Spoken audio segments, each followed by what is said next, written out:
Hello everybody and welcome to Obscurities in Miniature. Today we're going to take a look at some new 3D printed models brought to us by Bestiarum Miniatures, which is a new line that Alexei Popovici, who some of you might know is the sculptor for a lot of the stuff from Zealot and quite a few board games, a lot of the Grimlord games. I know he did the sculpts for it, but this is from his new Patreon line, and these are his new hunters.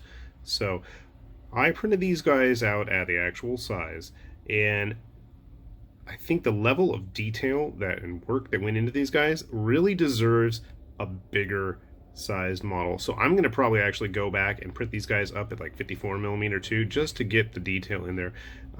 Looking at it right now, you can see it's... Oh, that's not supposed to be there, but that's okay. We'll get that cleaned off. I didn't realize there was a support right there. But the concept was that we have these hunters, and then they had transformed versions as well. So we have our typical barbarian type here. A couple of optional parts. He had an empty hand, and then a hand either with an axe or with a monster head. As you can see naturally. As you look at my hairy arms there. We went with the axe. So that'll slot in there, and then he's got his nice handy dandy sword to attach to it as well.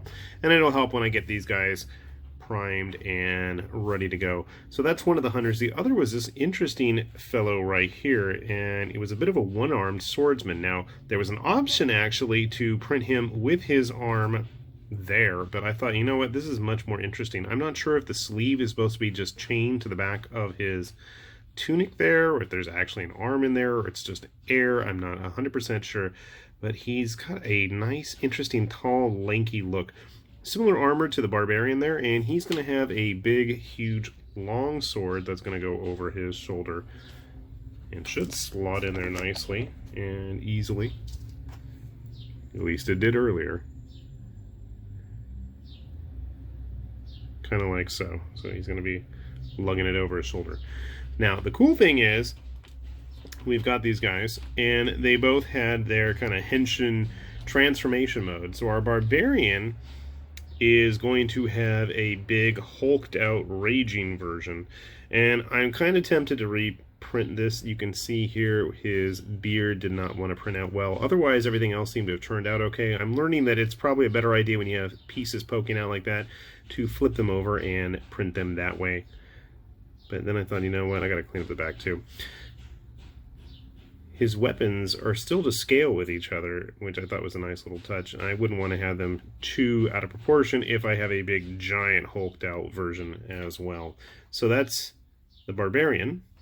And then our hunter friend with the sword here gets this crazy Skeletor looking face, which is kind of hard to see, and then grows an extra arm and has this big, crazy, transformed sword. And it actually looks like it originally was the long sword, and it's got like this blood magic thing roiding out all over it. So I'm going to probably paint that all nice and dark red. I really like this guy's pose. Kind of cool, kind of different. And then to tag along with them, they have these sucker models. And these guys were quite the interesting challenge to get printed. I'm not very good at things yet, and I haven't really done a whole lot to clean them, but you'll notice that they actually do have all of their joints and fingers and toes, and they're like these weird taper elephant vampire things. They're just funky. And unfortunately, you can't really see all the detail with the resin at the moment. So I'm going to go get these guys primed up, and we'll bring them all back and show off what you can get yourselves into here. Alright, so I built up and primed our intrepid heroes, if you want to call them heroes here. Kind of hard to see, but the lighting doesn't really help. Detail becomes much more apparent, but I still feel this is the original scale that they are supposed to be at. This is just, you know, straight out of the slicer program and onto the build plate, and that's it. I really, really feel like getting these guys printed up at a larger scale would definitely help. This is the base that he's supposed to have. I don't know why my primer came out really crappy today. I broke his axe too, which kind of pisses me off. But again, the quality of the sculpt, and I mean, forgive my crappy printing, but you know, there's a lot to work with here in terms of just, you know, having a field day of stuff to paint. So that's the blurry, unfocused regular mode. Let's get the upgraded transformed mode. So again, didn't do the best job of printing his beard. If I print him again, I'm going to have it upside down, so that way we can not have that issue again.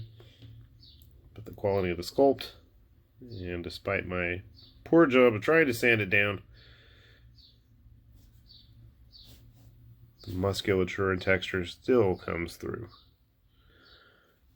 And looking at our Skeletor-like friend here,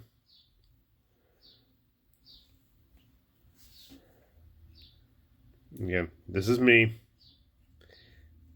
Don't blame the artist. Blame the printer.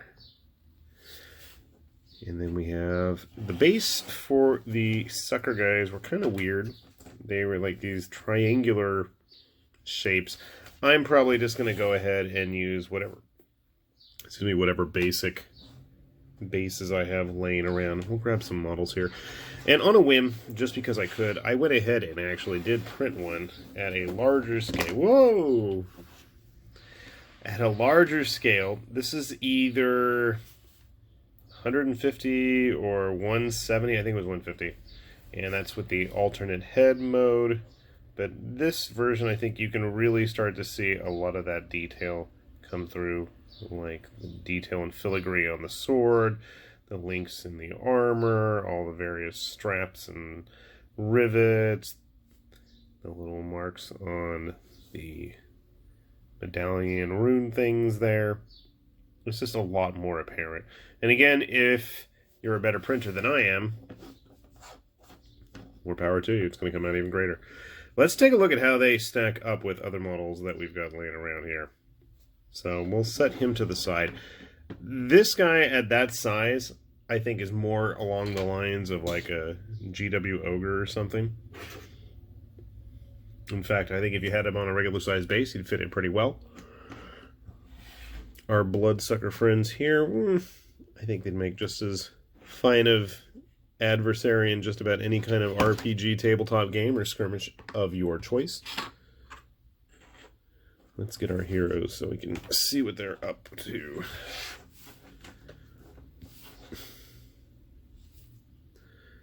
Using stuff like some Mantic models, if that was your inclination.